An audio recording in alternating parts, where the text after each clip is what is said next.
So we're a family practice, and if I look at my day on a random given day, I was just looking at next week, and I've got a day where I'm seeing a 1-year-old because the mum thinks that the eye might be turned. I've got an 84-year-old who needs an RMS, so they need to get their license renewed, and they need us to do all the eye testing. And if you've got cataract, you have to make sure that you get your eyes checked, and that gets signed off by the RMS. So and then we see everybody in between. So really, we set up here in Lake Cathie so that we could serve the community, and our specialty work will cross over from children through to adults, but really we're here for everybody in terms of children needing what they need, but then adults, often between the ages of 20 and 40, adults, if they've never needed glasses, tend not to find any vision problems. But it is really important to have your eye health checked. So last year I had a real reminder of that. I had 2 young men. They were just early 40s, and they came in 3 weeks apart, and they both ended up having really advanced glaucoma. So they didn't know that they had anything wrong, other than they both went, oh, there's something funny. I trod on my dog and I didn't see my dog, and my mum said I should come in. And they thought I could fix it with a pair of glasses, and unfortunately that's just not the case. So they had lost all their peripheral vision, and they had just tunnel vision, so just that little bit in the middle. And you know, you can't drive a car when you have no peripheral vision. So all of a sudden, you know, they're young men with families, and they can't drive, and they probably can't do their job anymore, and they've lost a lot of vision that they're never going to get back.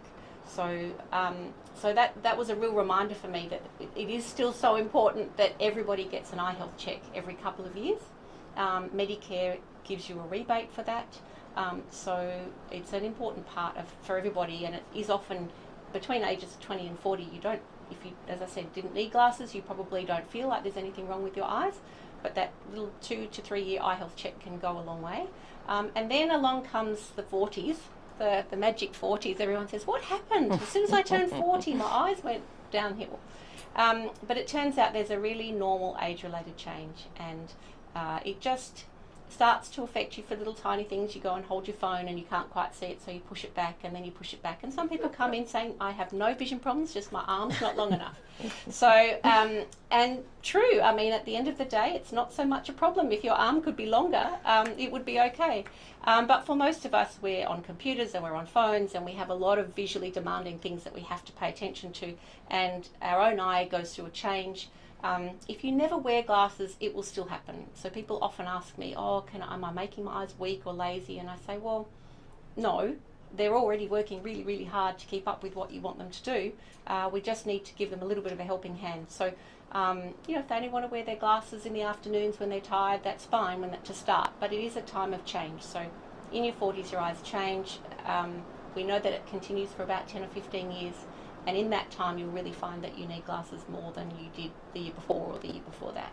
So people wear them for up close, but sometimes don't need them for distance, which is lovely. They can go to the beach, they can still drive without glasses, they can do a lot of things without glasses. They just need some help for the close-up stuff and the computer and that sort of thing. So, you know, we try and make it less arduous. You know, we try and have lots of lovely frames that are a bit more interesting and fun. They don't have to be boring, and you don't have to be, you know, pretending like you've hit a certain age that has some significance. And speaking from experience, I never used to need glasses either. It takes, you know, a little bit to get used to, and all of a sudden it's just normal. You know, I don't even think about it anymore. I just pop my glasses on and get on with my day, and I don't have to sort of feel tired. I remember when I first put them on, I didn't realise how much less tired I felt. I hadn't realised how much work my eyes were doing, even though I do this job every day and I talk about it all the time. It's interesting when it really happens to you, you can notice a difference. But yeah, so headaches and eye strain and just feeling inexplicably tired at the end of the day can all be to do with that early change of your eyes. So that's normally in your 40s, and by the time you're in your 50s, it's pretty well sort of settled in and people are used to it. But your eyes can be really healthy, and then we know that cataracts happen to everybody. So in your 70s, most people will be looking at getting their cataracts removed. But some people I've had a few 80, 90-year-olds who come in and I say, oh, when did you get your cataracts out? Oh, no, I haven't yet. Oh, okay. So that's something that we would refer to an ophthalmologist, and they would do that. It's a really straightforward operation, thankfully. But along the way, there's other eye health things that do creep up on people, like glaucoma. I was explaining that before, where you lose your peripheral vision. And diabetes and high blood pressure are two things in terms of the things that come with age that we do really look out for. They affect the blood vessels of the body, and we happen to be able to see them in the eye. So we just have a really nice way of being able to take a snapshot of what's going on in the rest of your body. We can take a photo of the eye. We've got very clever scans now that can analyse all sorts of layers of the eye, and that all tells us whether that's all working well or not. And if there's any issue, we can always let the GP know. And some people do get asked by their GP to pop in and let us check that for them so that they know that they're on track. So those who are at the risk of having diabetes, because it could be obesity or whatever, should come more often for checks? It's interesting, yes. So Medicare has a rule that anybody over the age of 65 is entitled to an annual rebate, full rebate. And everybody under 65 only gets that every 3 years. However, if you're diabetic, you get it every year. So the government wants, yes, people to be having that once a year checkup if you're diabetic, just because you do have a higher risk of there being issues, and also that it is part of a really nice way of feeding that information back to the GP in terms of how things are going. Okay, the other thing, back to children, those with myopia, you have a service called OrthoK? Yes, yeah. Can you talk a little bit about that? Sure. So Jesse's the OrthoK guru. He has it himself. That's how he corrects his own sight. So he was a natural person to take that on in the practice. But myopia is a very big area of research at the moment worldwide. There's some scary number of people who are developing myopia. Some countries it's nearly 100% of all children in this generation are myopic now, and it's to do with their ethnicity, but also whether their parents are short-sighted. So in Australia we've got about a 1 in 4 chance of children developing myopia, short-sightedness, but if one parent has it, it goes to 1 in 3 chance, and if 2 parents have it, it goes to a 1 in 2 chance. And we know from the work on genetics that as much as our parents might have short-sightedness, we still need a trigger. And unfortunately, it's all the close-up work that the kids are doing that seems to be part of the reason for them being triggered into going short-sighted. So, we do recommend that the kids have breaks when they, after they've been doing up-close work and doing outdoor activities. We know that 2 hours of outdoor activity is the only thing that's been shown to be protective against developing or progressing myopia. And OrthoK is a great solution for some kids because it means that they wear contact lenses overnight, and then in the morning they take their contact lenses out and they can be happy to see everything clearly with no glasses and no contact lenses. So we've got a range of spectacle and contact lens options for kids that keep their short-sightedness to a minimum, and that technology's all been coming out the last few years, but it's very established now, and it's very much a gold standard. I mean, you really wouldn't want to put a child who's got short-sightedness into anything but a myopia prevention management. So whether that be glasses or whether it be soft contact lenses that are worn during the day, or whether it's the OrthoK lenses that are worn overnight. So does vision therapy play a part in myopia or not? Preventatively, yes. Yeah. I mean, I'll say to Julie, for example, I'm having this child come in to do some vision therapy because I can tell that their vision system is on its way to myopia. So for us, we're taking it a next step. So we're not just, once it's started, we can do things to slow it down, but we're really looking at what comes before that. If their system is really becoming very overworked and it's taking on a lot of muscle tension and it's obviously pulling everything down and in, so you can see their vision system just not wanting to go back out there, that's definitely the big risk for myopia starting.